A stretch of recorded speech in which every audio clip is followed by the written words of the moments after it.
My name is Tori Morgan. I'm 38 and I've been a court reporter for 14 years. 3 weeks ago, at my mother's 75th birthday lunch in a memory care wing in Central Virginia, my mother looked at me with eyes the color of clean rainwater and asked, "I'm sorry, dear. Who are you?" My older sister Whitney was sitting right across from us. She laughed, patted Mom's shoulder, and said loud enough for the nurse and 3 other residents to hear, "Don't worry, Mom. She's nobody important." I didn't argue. I kissed my mother's forehead, asked my 10-year-old daughter to grab the gift bag, and drove 47 minutes home. By Monday morning, my sister was about to lose every piece of paper that gave her power over our mother. Before I take you back to that birthday lunch, please take a moment to like and subscribe. In the comments, tell me where you're watching from and what time it is for you. Now let me take you back to a Saturday in March, the day my mother turned 75. The drive up to Maple Ridge took 47 minutes if you didn't hit the bridge construction. I left Charlottesville at 9:43 with Maya buckled into the front seat and a small wrapped box on my lap, rose-scented oil, Mom's favorite for the last 40 years. Maya was 10 and wore her hair the way my mother used to wear hers, French braided and a little crooked at the back where Mark had given up. "Mom," Maya said, somewhere past the second exit last time. "Did Grandma know it was me?" I kept my eyes on the road. "She knew the warmth of you, baby. That's not the same as knowing. It isn't." The hill country opened up around mile 32. Pasture, low fences, 3 black and white cows, who never seemed to move from one Saturday to the next. My mother, Vivian Morgan, had taught piano in a town 20 kilometers south of here for 41 years. She used to say Saturdays were for gardens and birthdays and not much else. She had been a careful woman. She had been the kind of mother who wrote thank you notes by hand and folded them into thirds. I should say what I do for a living because it matters later. I'm a court reporter.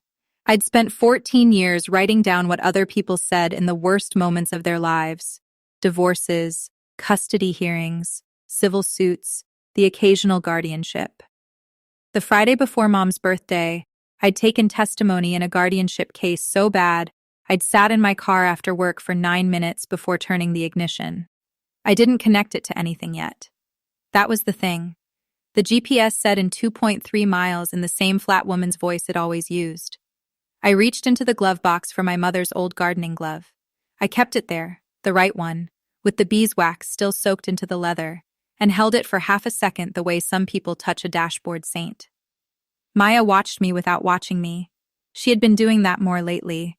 "Last time," I said mostly to myself, "the front desk said something funny." "What?" They said, "Oh, you're back," like they were surprised. Maya didn't answer. She was already counting cows. Whitney was already at Maple Ridge when we pulled in.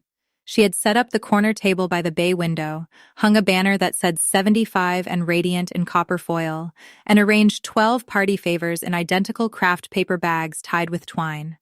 She did this for everything. Whitney was a real estate agent. Staging was her language. "Oh, you made it." She kissed the air near my cheek.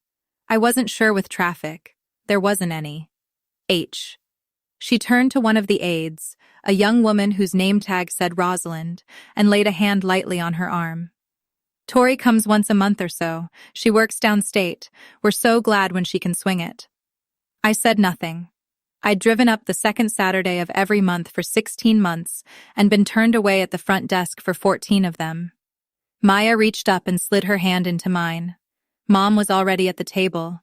Her hair was damp at the temples. Somebody had bathed her recently, and she was wearing the cardigan Whitney had given her for Christmas, the one that pildled at the elbows. She looked smaller than I remembered. Smaller is the wrong word. She looked further away. "Mama," I said and sat down beside her. She turned. She smiled the smile she had always given strangers in the grocery store. Polite, distant, held at the door. Marlene Pace, the floor RN, was passing behind us with a cup of crushed ice. She paused at our table for what should have been half a second, and was instead almost 2. "Vivian's having a good day today," she said, looking not at Whitney, but at me.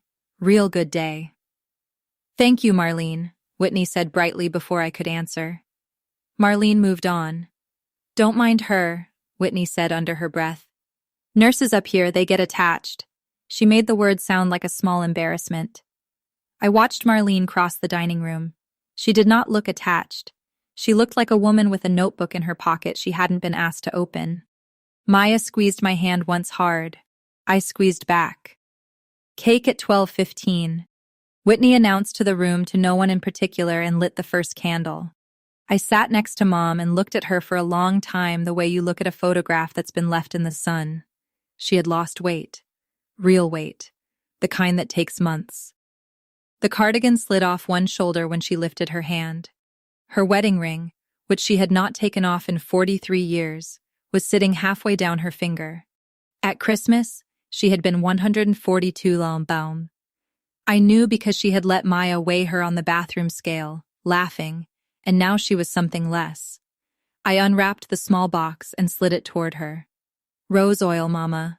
The one you like? Whitney reached across me before Mom could touch it. Oh, sweetie, she's allergic to rose now. Skin reaction last spring. Didn't I tell you? Mom had not been allergic to rose in 75 years. You didn't? I said. Whitney smiled. Well, now you know. I let her take it. I had brought a manila folder out of habit. Court reporters carry folders the way other people carry tote bags. And inside it, in the sleeve where I kept old visit notes, was a piece of paper I had forgotten about, folded into quarters. Mom had pressed it into my hand 4 months ago in one of her bright moments. And Maya had been crying for the bathroom, and I had pocketed the note and not opened it. It would sit there for 7 more days before I read it. The note was already mine when she asked who I was. Where's Helen? I asked. Whitney was lighting the second candle. Helen Vry, I said. Mom's friend. 40 years. Oh. Whitney didn't look up. Helen moved, didn't she? I think to her sisters. Somewhere up by the lake. Helen lived 4 miles from Mom and had since 1983. Cake. Whitney sang. Mrs. Pearson in the wheelchair at the next table said quietly to the aide pushing her, I keep telling that woman that Helen's been calling the front desk for 3 weeks. The aide hushed her. I heard it. I logged it. I did not say anything yet. Maya looked at me. I looked at Maya. We did not speak. I excused myself between the cake and the candles and walked down the corridor toward the restroom. Marlene was at the medication cart refilling something. I slowed. Marlene, I said, is Helen still calling? Marlene didn't look up. She closed the cap on a small white bottle. She took half a second longer than she needed to put it back in the tray. I knew that half second. I had transcribed it in 12 different witnesses. You'd want to ask your sister about that, sweetheart. I'm asking you. She looked at me then. Her face was the face of a woman who had been waiting to be asked something specific and had not been able to volunteer it. You have a good day with your mother, Tori. She walked away. I stood in the hallway with my hand flat against the wall. The wall was painted the color of weak tea, the way every memory care wing in America is painted. There was a framed print of water lies, hung at exactly 5'3", so the residents could see it at eye level. I noticed all of this the way you notice a courtroom on a long day by the small permanent things. What I had just learned was small and permanent. Helen had been calling. Helen had not stopped trying.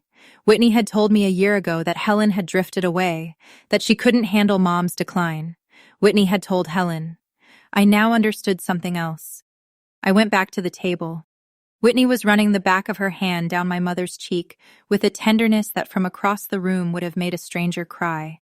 The kind of stage tenderness Whitney had learned at the same place she had learned to hang banners. She was singing under her breath, Happy birthday, Mama. Happy 75th. And her fingernails clicked through Mom's hair on each downstroke, even metered like a metronome. I sat down. I smiled at my mother. I started counting Whitney's strokes through my mother's hair. I had been counting things wrong for 16 months. In court, when a witness pauses half a second too long before answering, you mark it. I marked Marlene. I marked Mrs. Pearson. I marked the hand on the cheek. I did not say a word. The cake came out at 12:15. Whitney had pre-cut it. Each square the same size, each on a paper plate, each plate with a plastic fork balanced on the rim. She lit the candle in the shape of a 7 and the candle in the shape of a 5.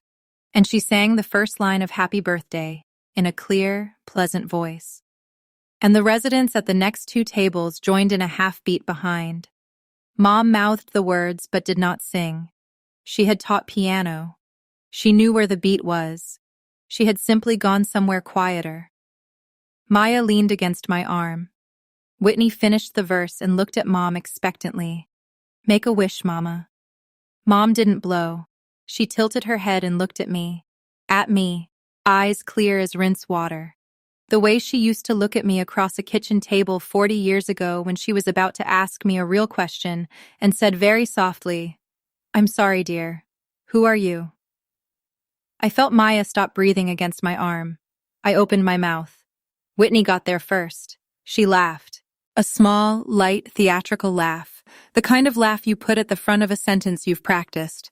Patted Mom's shoulder and said in a voice pitched exactly right for Marlene and Mrs. Pearson, and the aide called Rosalind to hear, Don't worry, Mom. She's nobody important. The dining room held its breath. Marlene's hand stopped halfway to a coffee pot. Mrs. Pearson's mouth made an O. Rosalind looked down at her shoes. I did not stand up fast. I did not slap the table. I did not cry. I picked up my napkin and folded it once. I leaned forward and kissed the top of my mother's head. Her hair smelled like the cheap institutional shampoo, and faintly underneath like the rosemary she had grown by her kitchen door for 30 years before she was moved here. The smell underneath was still hers. Maya, sweetie, I said, get the gift bag. Maya stood. Her chin was wobbling. She kept it up. On the way out, Marlene's fingertips brushed the cuff of my coat. Not a grab, a signal. I did not turn.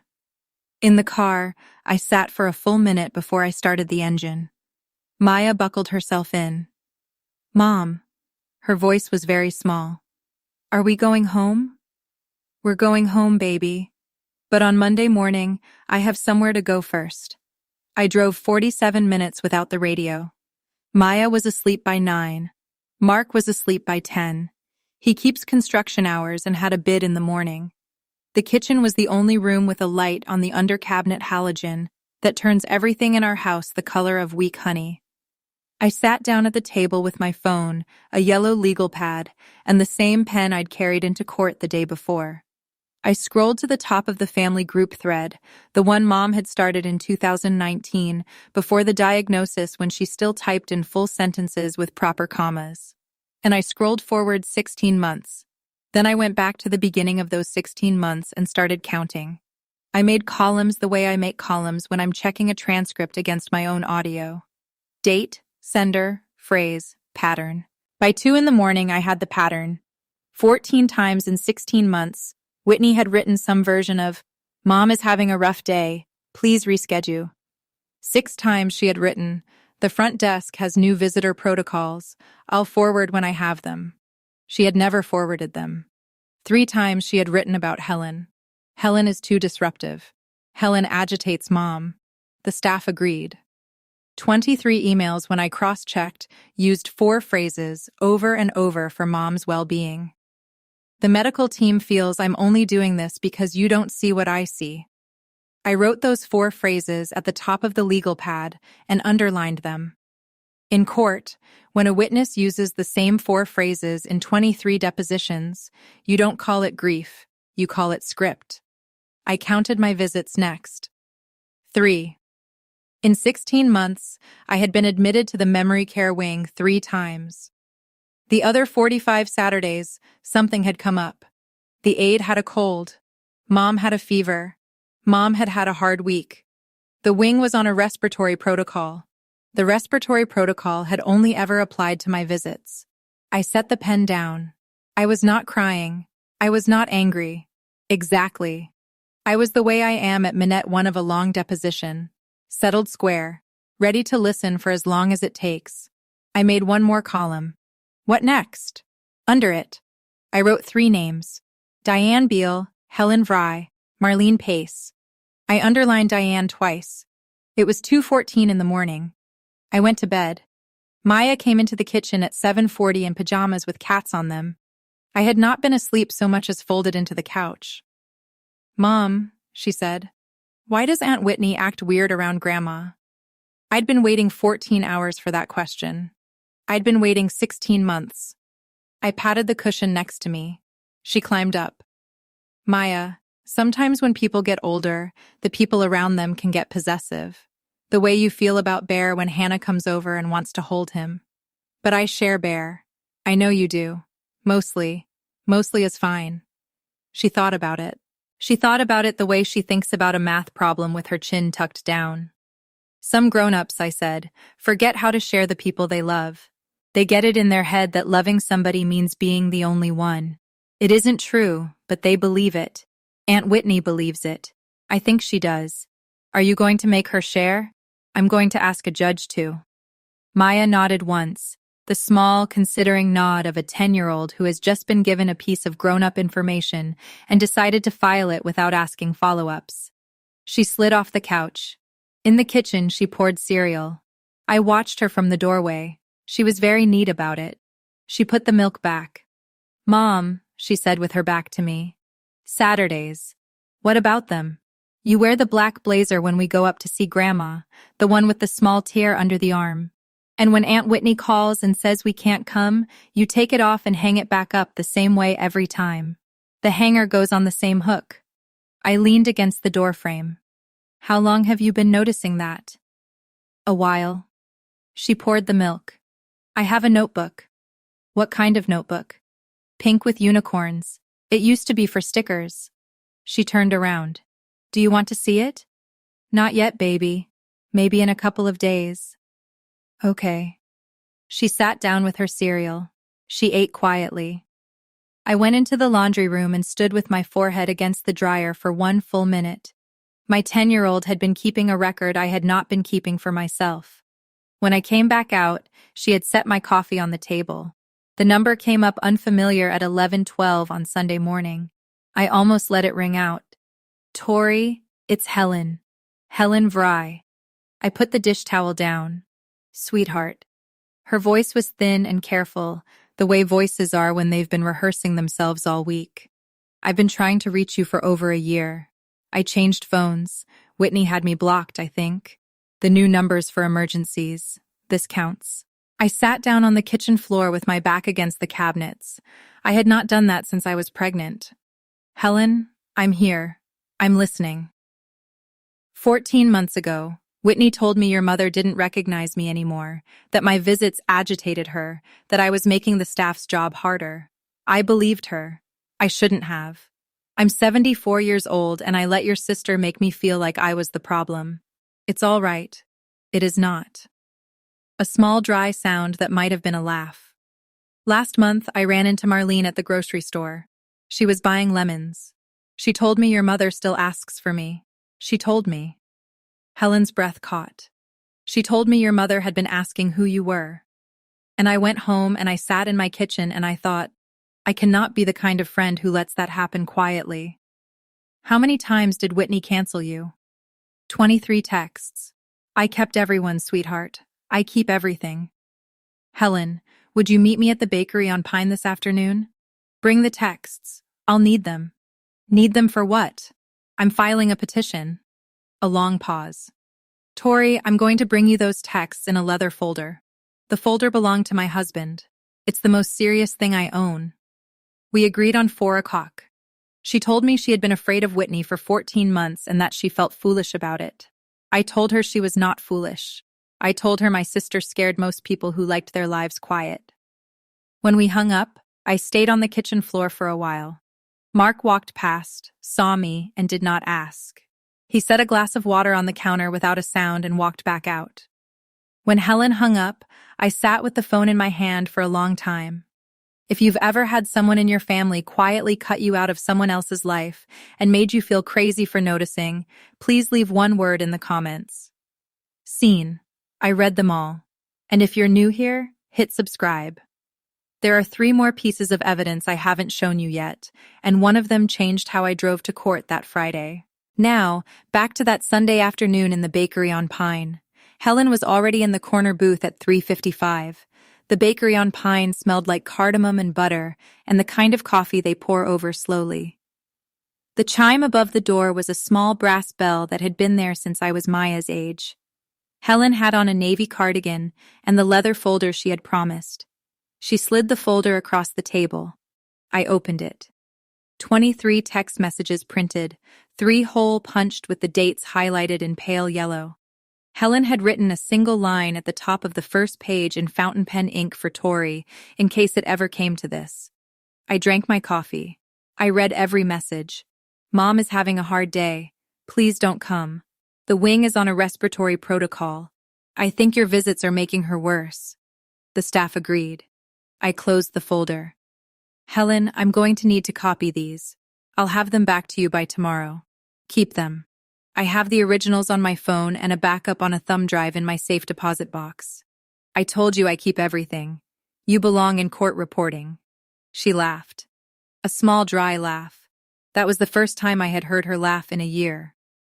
I called Diane Beale's office from the parking lot and left a voicemail in my regulation court voice. Diane, this is Tori Morgan, court reporter, Judge Hardin's room. I need an emergency consultation tomorrow morning regarding a power of attorney modification. I have documented evidence. Please make space. Diane's paralegal called back within 40 minutes. 8:30 Monday morning. Bring everything. That night, after Maya was asleep, I went out to my car and reached into the glove compartment for my mother's old gardening glove. Underneath it, I found the folded envelope I'd been carrying around in the manila folder for 4 months. The note Mom had pressed into my hand in a lucid window in November. I still didn't open it. I put it in a fresh folder and labeled the folder Mom file in black Sharpie. I set my alarm for 5:30. I lay on my back next to Mark in the dark and listened to him breathe and thought. I have transcribed Diane Beale enough times to know 2 things. She does not waste words. She does not lose. I was awake at 5:13. I made coffee in the dark because the kitchen window faces east, and the kitchen window faces the kind of slow blue-gray dawn that makes you lower your voice without meaning to. I sat down at the table with Mom file. I was rehearsing. Diane would want a clean narrative, date, source, document. I laid the folder open and went through it like a brief. The Helen texts, the family group screenshots, the trust statements I'd been forwarded 6 months back, the legal pad with my 4-column tally, the clipped page where I had written in capitals, script, not grief. Underneath all of it was the small folded piece of paper my mother had pressed into my palm in November. I had carried it for 4 months. I unfolded it. The handwriting was my mother's, even shaky.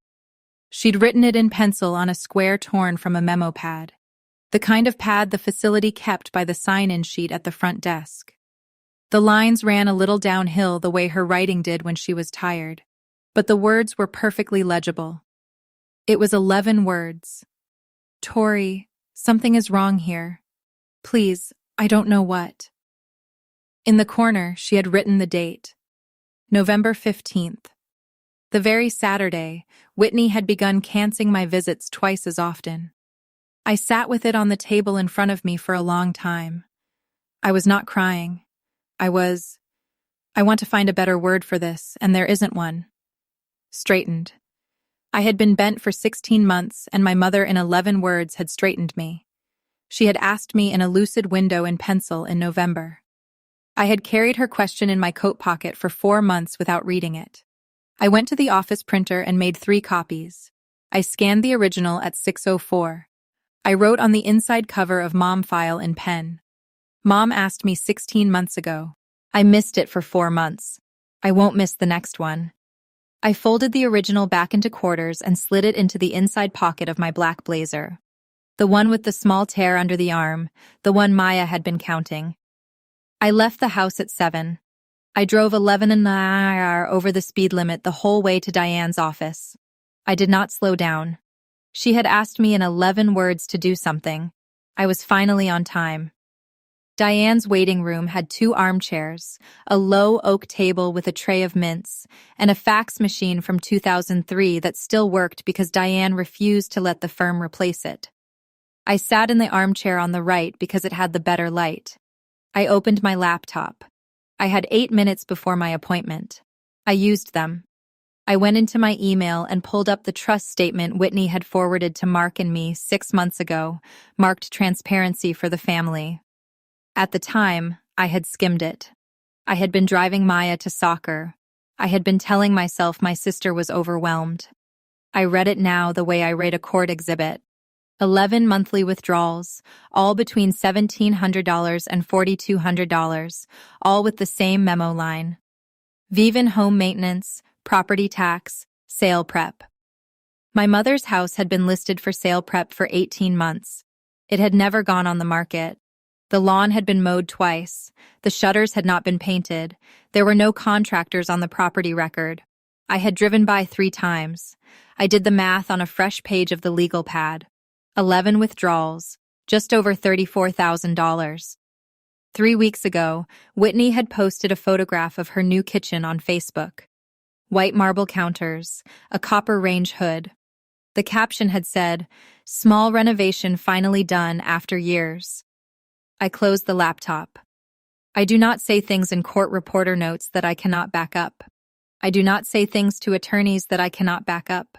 I would not say to Diane that my sister had taken $34,000 from my mother's trust to put copper hoods in her kitchen. I would say what I knew. I would let Diane say the rest. What I knew was a pattern of coincidences that in 14 years of court reporting, I had only ever seen called by one name. I closed the laptop. The waiting room clock said 8:22. My phone buzzed in my pocket. It was Whitney. I had not been called by my sister on a Monday morning in 3 years. I almost did not pick up to. "Hey." Her voice was at the lowest register I had heard it in 17 years. The voice that came out of her on the 3rd day of our father's funeral when she had genuinely been wrecked. I've been thinking about Saturday all weekend. I felt awful. I think I was overwhelmed. Mom's been hard. The whole that thing I said, it came out wrong. Can we have lunch this week? I was sitting in Diane Beale's waiting room. The fax machine clicked at the front desk. "I'd like that," I said. "Today? Tomorrow? Let me check my calendar tonight. How about Saturday?" A short pause. "Saturday is fine. Saturday is great, Whitney." "Yeah. Did you mean what you said?" A longer pause. The pause was the answer. The words were the cover. "I love you, sis. You know that, right? I love you." She had said I love you to me twice in 17 years.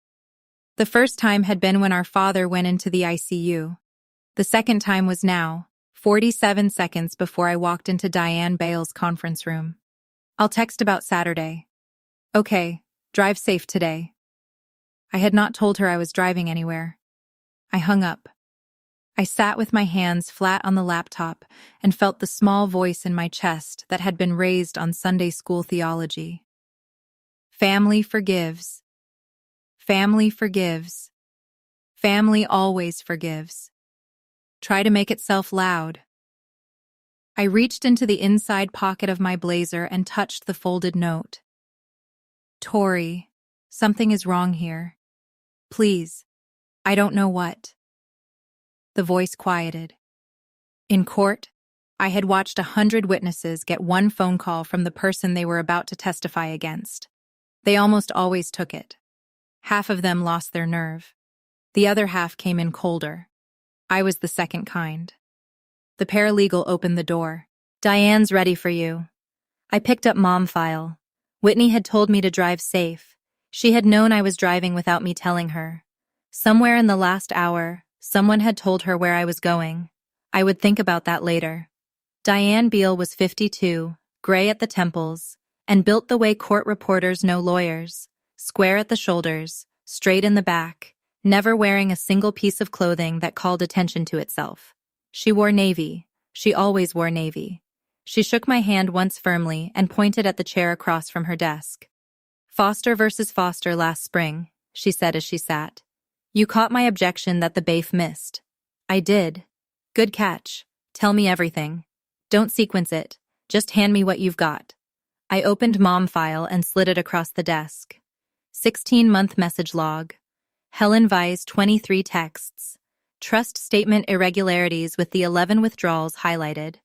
My handwritten tally with the 4 phrases. The scanned copy of my mother's 11-word note. The handwriting I knew, shaky and downhill. Diane read for 14 minutes without speaking. She turned each page and laid it flat. She paused over the note. She paused twice. When she looked up, her face had not changed much, but the air in the room had. You have 3 things judges in elder law cases want, and most family members never bring. She tapped the folder. A documented isolation pattern, an independent witness with contemporaneous records, and a written request from the principal made in a lucid window with a date that lines up with facility logs. My sister was named Poa 3 years ago. Mom had capacity. Then you're not contesting that. You're alleging misuse of authority and harm to the principal with a request for emergency modification. That's a different statute. It's faster. It's also winnable. How fast? I file Wednesday morning, hearing Friday at the latest.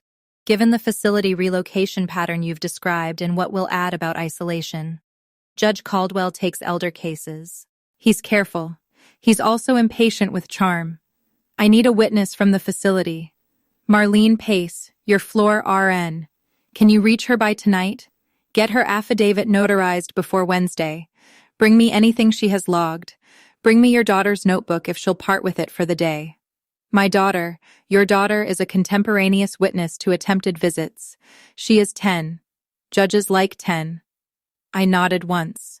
Tori Diane closed the folder. Don't engage your sister between now and Friday.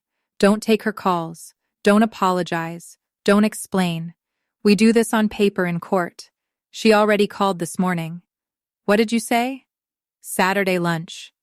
Diane nodded slowly. Good. Saturday is after Friday. I signed the engagement letter on Diane's desk with the same pen I'd carried into the dining room at Maple Ridge. The retainer was $4,500, which was the savings Mark and I had been quietly accumulating for a week at the beach in August.